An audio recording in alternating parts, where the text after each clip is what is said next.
We'll check out the Heritage District Art Plaza. We've got Valentine's Day movie night recommendations. And we'll meet the artists featured in Artistry and Inspiration. All this and more coming up About Town.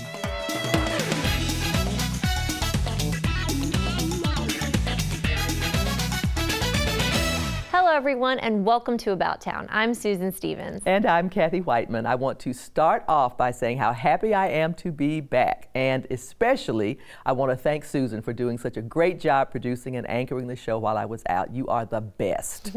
Thank you, Kathy. And I really appreciate the opportunity to fill in for you. I learned a lot and I really enjoyed it. I'm also just so happy you're back. Well, I'm just glad you stuck around. I am thrilled to be back, and I'm thrilled that you guys could join us for news on the virtual Vintage Valentine Tea hosted by the Irving Heritage Society. We'll also have a preview of this year's Black History Month program and details on upcoming Red Cross certification training that could turn into a job opportunity. As always, we'd love to hear from you. Please let us know about a community event you'd like to promote on the show or a story you'd like to see.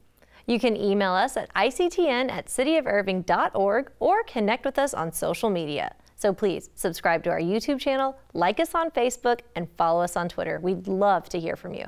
A stroll along Main Street in the Irving Heritage District is full of discoveries. This week, Susan brings you a look at the Outdoor Art Plaza with Todd Hawkins, Executive Director of Arts and Culture.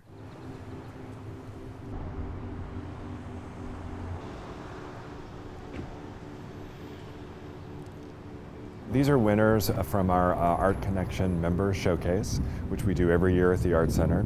They have 3 categories which we award prizes for professional, non-professional, and student or youth work. These artworks were all submitted and were submitted into a themed category about the year 2020. Signs of the Times was the name of the challenge, and so I think these artists were really reacting to how we were all feeling in 2020 and the very emotional journey that was that year. One of the pieces entitled "What Day Is It?" I think we've all felt that throughout the last year as it, be coming up on March 356th or whatever it is. Time just seems to stand still. And so I think these reactions not only to the coronavirus, but social injustice in the world and just the world in general. One of the other pieces entitled "Shattered" is clearly about that social injustice and how that artist felt or how that artist began to deal with all of those issues. The third piece, "Rancorous," again, is about bitterness and resentfulness and the beauty that comes out of that. So I think the importance of art, it may not be the place you turn to when you begin a crisis, but it is vital for the recovery. And I think these artists are starting to help us recover and think about what we felt last year.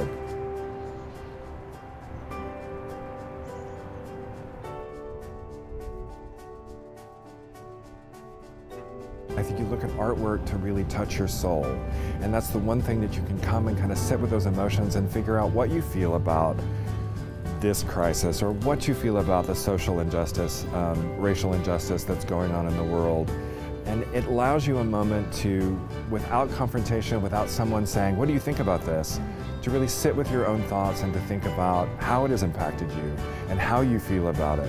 And I think that that's the beginning of any healing process, is to sort of acknowledge what you've been through, what we've been through collectively, and shows us the way on how to heal.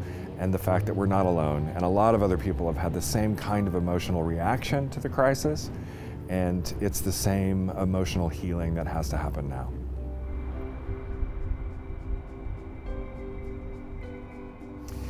These artworks aren't on display anywhere else.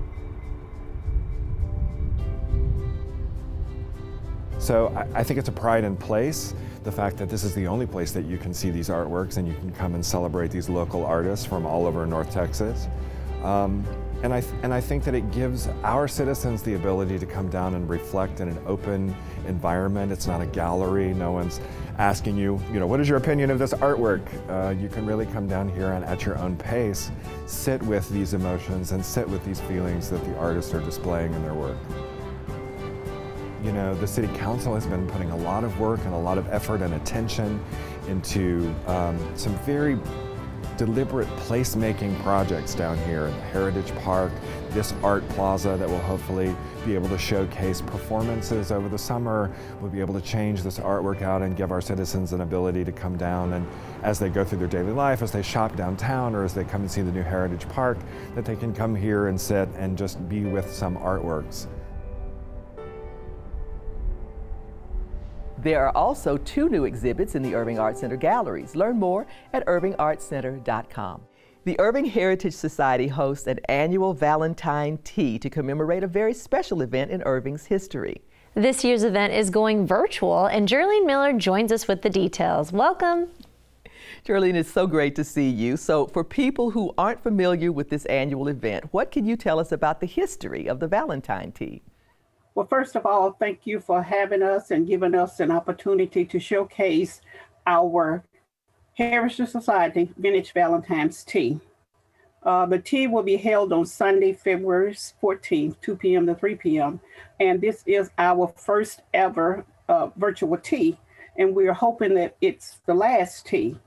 Karen Martin is our co-chairman, and Linda Proctor, Karen Martin, is our chairman, and Linda Proctor is our co-chairman. The Schultz House, which is now the Heritage House, is located 303 South O'Connell Road, and is one of Irving's oldest homes. It was built in 1912 by C.P. Schultz for his bride, Virginia. C.P. was the brother of J.O. Schultz, co-founder of Irving in 1903. So on February 14, in February 1914, the Schultz family had a Valentine's-themed housewarming party. It was the highlight of the social season that year to showcase their home to the Irving community. And so what we do in February every year, and fortunately it falls on Valentine's Day this year, is to have a tea that commemorates what the Schultzes did in 1914. That's great. In 1914. And the first tea by the Urban Heritage Society was in 1978. That's wonderful. So what do you have planned for this year? What we have planned this year, doing it virtually, is that what we have done so far, we have delivered teacups to all the past sweethearts and the presidents. And the ones who were out of town, we mailed them their cups. So that's a treat. And the ones I delivered, they were very happy to get their teacups and to get a little bag of tea. So on Sunday, they will sip their tea with us from their cups, and we're asking them to dress in their red, put on a hat and glove, and just enjoy the festivities.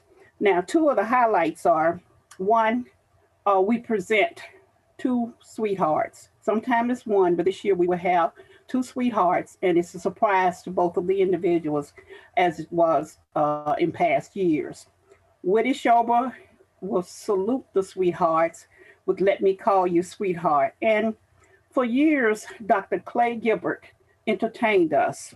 He provided the musical entertainment from the piano in the house, but we paused at this time to remember his legacy because Dr. Gilbert transitioned on February 5th. He was a sweetheart in 2005, so we're going to miss him dearly, not having him at the tea, especially when this pandemic is over. And finally, we have a special guest, Laura Swalen, will provide some fascinating information on the tea and also the history of our vintage tea. That is a lovely idea, and I do thank you for mentioning Dr. Clay. He really is going to be a great loss in this community. He was a wonderful man. So the Valentine's Tea has been a standing room only event every time that I've been in the past, but this year, of course, you had to go virtual because of the pandemic. But I have to ask you, does that give you any opportunities this year that you don't usually have when everybody's there in person? Well, I really can't think of, it just made us really brainstorm and use our creative juices to make it a very nice event since it's virtual. And I must say that Karen Martin and Linda Proctor and their committee has done a fantastic job in bringing this to life. Yeah, absolutely. What do viewers need to know about how to attend this year's virtual Valentine Tea? We are still accepting invitations. So if anyone wants to attend, they must email Irving Heritage Society at yahoo.com. And once you send your request, then Mary Higby will send you the link. Everyone will not get the link. It's not going to be posted because we're trying to control the attendees and not have any guests who are not invited to attend. So Irving Heritage Society at yahoo.com.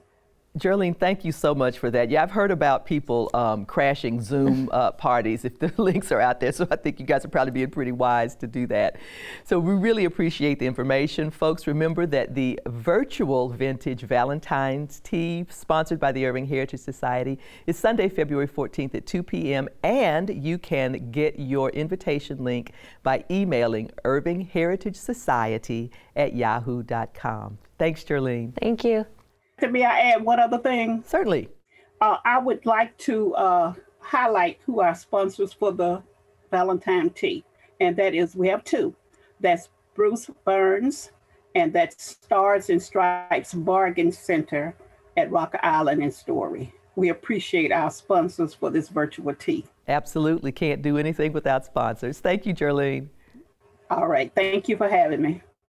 Amazon Studios released its new sci-fi thriller, Bliss, starring Owen Wilson and Salma Hayek. Here's a review of the film and 2 recommendations for this Valentine's Day weekend. I have a picture in my head of a place. I don't know if it's real.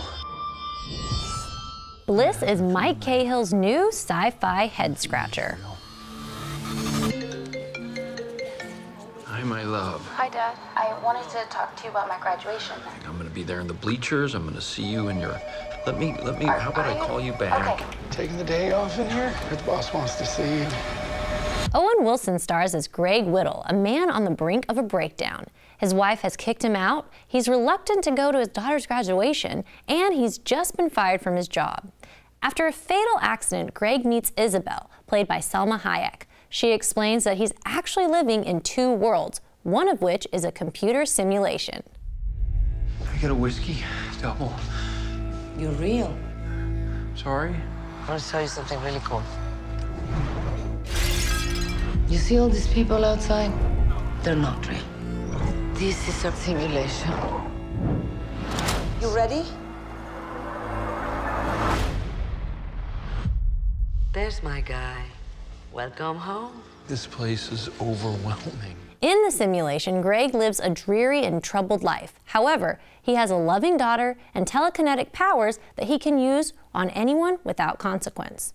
In reality, Greg lives a blissful life as a scientist with his partner Isabel, who's created the alternate reality as a way to appreciate the real world. Confused? So am I. None of this film really makes sense. It was like watching Tenet again, except I could hear the dialogue. Dr. Isabel Clemens pioneered brain box simulations, ugly, simulated worlds to generate appreciation for the real world. Why am I not remembering any of this? Don't worry about it. Drago! Most people say ignorance is bliss. But I say you have to experience the good. So appreciate that. No, the other way around. Exactly. There's no point to discuss this plot any further. It won't help in understanding the movie, or the relationships in it. Wilson and Hayek do their best with the material they're given, but their romance is forced, and they're an obnoxious couple in both worlds. Sadly, even Greg's relationship with his daughter, who is trying so desperately to reunite with him, lacks any sort of emotional connection. I'm scared. Your head's not on straight. It's almost like a trick being played. It pains me to be so negative with this review, but director-writer Mike Cahill can do so much better. His feature debut, Another Earth, was beautiful, simple, plausible, and effective. All the things that Bliss failed to accomplish. Though the film lacks in emotion, it succeeds in a technical level. Bliss is well shot with a greatly structured production design and impressive cinematography that appropriately differentiates the two worlds. Unfortunately, the aesthetics of the film aren't enough to excuse this disappointing story. But if you have Amazon Prime, Bliss may be worth the free watch just for its theatrical elements that you can view from home. Humans can get used to even something spectacular. Since Valentine's Day is just around the corner, I wanted to suggest some new releases that will be streaming in time for the romantic weekend. I may not have been crazy about Amazon's Bliss, but I do recommend their new romance, The Map of Tiny Perfect Things. The film follows two teens, Mark, played by Kyle Allen, and Margaret, played by Katherine Newton, who live the same day repeatedly, enabling them to find all the tiny things that make that one day perfect.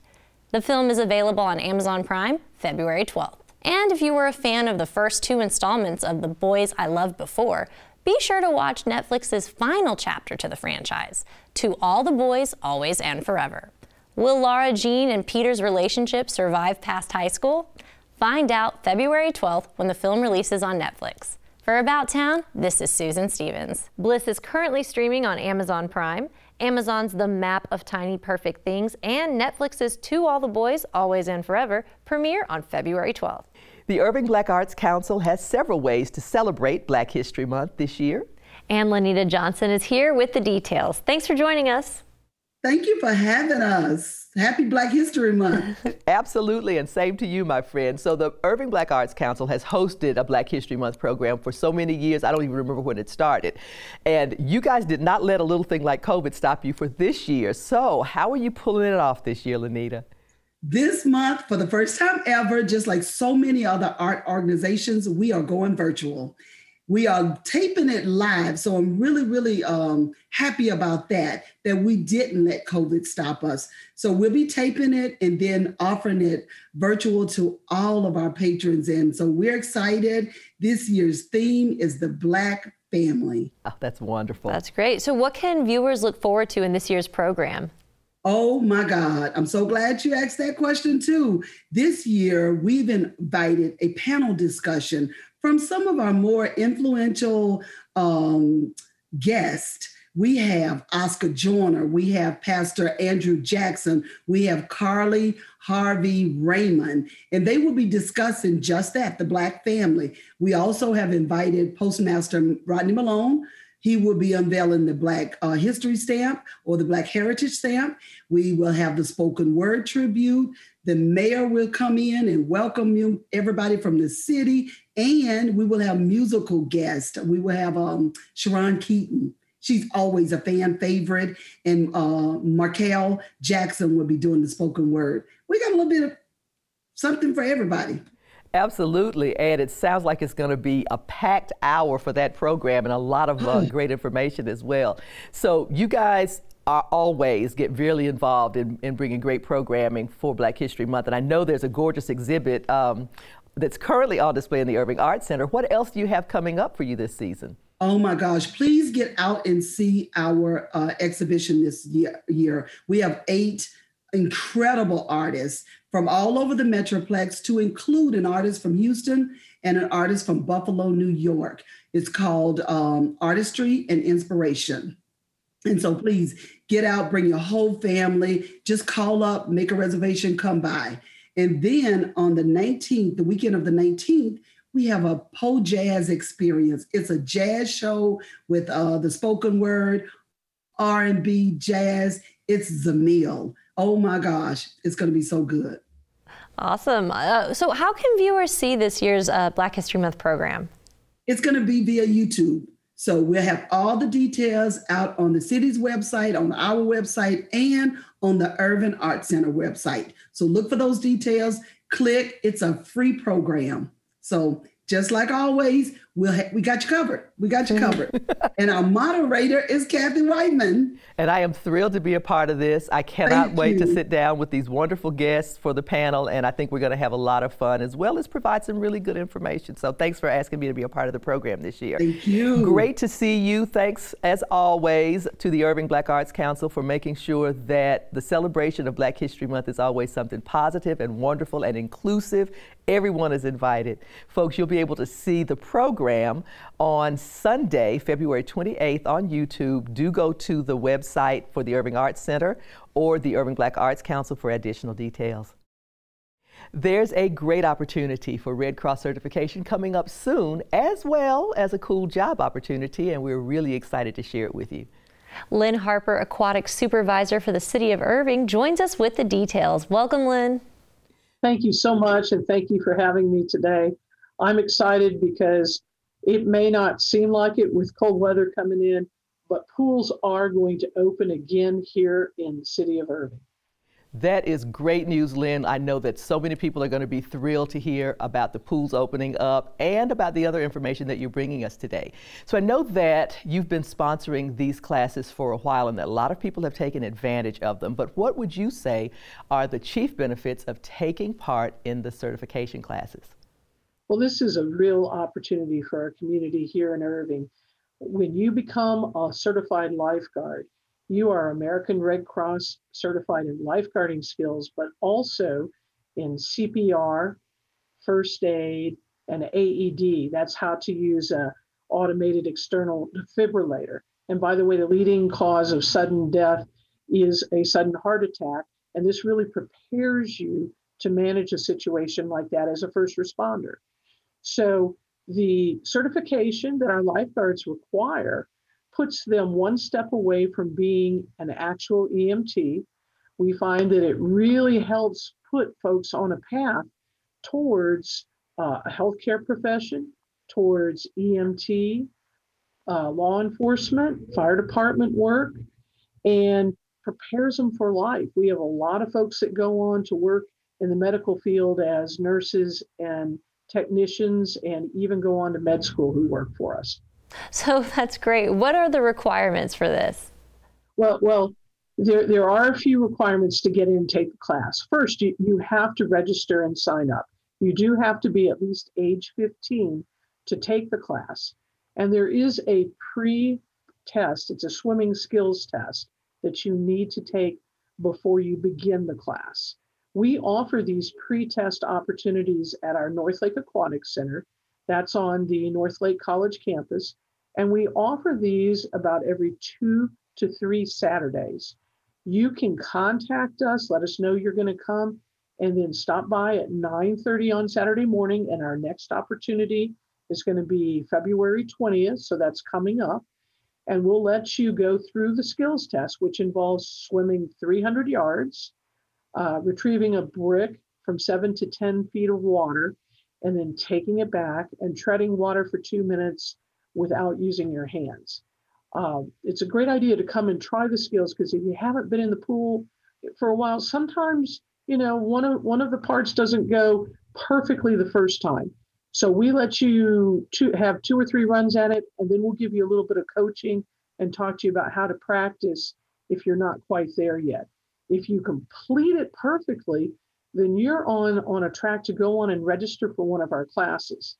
We're really fortunate here in Irving because we are able to run some of the least expensive lifeguard training classes in the Metroplex. Our goal is not to make money, it's to train people. So if you will apply online at cityofirving.org/lifeguard and let us know you're interested, we can work with you on price. We are doing blended learning opportunities right now because we are in a pandemic time and we're working to socially distance ourselves as much as we possibly can. And what that means in reality is that the first part of the class is going to be online. So you're going to register, you're going to do some online work, and then you're going to come in for 3 days of skill work. Well, it sounds like it's a huge opportunity, and you mentioned that the pre-test is coming up on February 20th. people can enroll online? There will be an opportunity to sign up online, or else you can call and let us know that you're going to come in for the pre-test. It sounds like a lot of fun. Do you have to be a teenager to work as a lifeguard? Absolutely not. You do have to be at least age 16 to work for us. A lot of our folks are between 16 and probably 24. But you know what? Over the years, we've had any number of people who have been 34, 45, 55 who've worked for us. It's fit well in their life at that time. They've been excellent staff members. And right now, we currently have a gentleman working for us who is, I know he's at least 70, and he is a really strong staff member. We love him. It's great. So it certainly is not limited to teenagers by any stretch of the imagination. And you mentioned earlier in our interview that it's a really great way to give back to the community and really to get to know the community. Would you talk about that again just a bit? It is. When you're at our City of Irving pools, you are serving everyone who lives here in Irving. You know, we're the destination for people when they want to relax and have a good time in Irving. And our aquatic staff manages the facility to make sure, first, that everyone's safe. Second, that the facility is safe and well kept. Third, that everyone who comes in experiences an excellent customer service experience. This is really important because this is why we're here at the City of Irving. But I will say that as a staff member, you get a real bonus because you get to jump in and really be part of the team that makes all of this happen. So you learn on the job how to show up at the right time, how a shift runs, how to work with coworkers, how to talk with people when you really are trying to provide a great customer service experience, and how to be a first responder. So this really puts a great base level of knowledge in place for anyone who comes and joins us and becomes part of our team. Well, it sounds really like a really exciting opportunity and a great way to get, as you mentioned, those foundational things in place. If this is going to be your first or second job, it really prepares you for a good future. So folks, remember the pre-test is on February 20th, and you can learn more details at cityofirving.org/aquatics or cityofirving.org/lifeguard. Thanks so much, Lynn. Thank you. And here are a few events you'll want on your calendar this week in our happenings about town. The new Philharmonic Orchestra of Irving honors first responders at Sundays with the Symphony. The concert is Sunday, February 14th at 3:30 p.m. in Carpenter Hall. Second Sunday Fun Day to Go explores the work of collage artist Romer Bearden. Pick up your collage kit on Sunday, February 14th between 1 and 4 p.m. at the Irving Arts Center parking lot. The Las Colinas Symphony presents Madeline Atkins and Juan Carlos Lomonaco in concert Saturday, February 20th at 7:30 p.m. in Carpenter Hall. And the Irving Public Library presents the 2021 African American Read-In online on Saturday, February 20th on the library's Facebook and YouTube page. This event is part of the NEA Big Read. And that wraps up this edition of About Town. Thanks for joining us. Please be sure to tune in next time for highlights from the NEA Big Read kickoff. We'll also learn about Falcon events, and I'll bring you another edition of Staycation Irving featuring Texican Court. We'll leave you tonight with a look back at the 2020 Black History Month program. For About Town, I'm Kathy Whiteman. And I'm Susan Stevens. Have a great evening.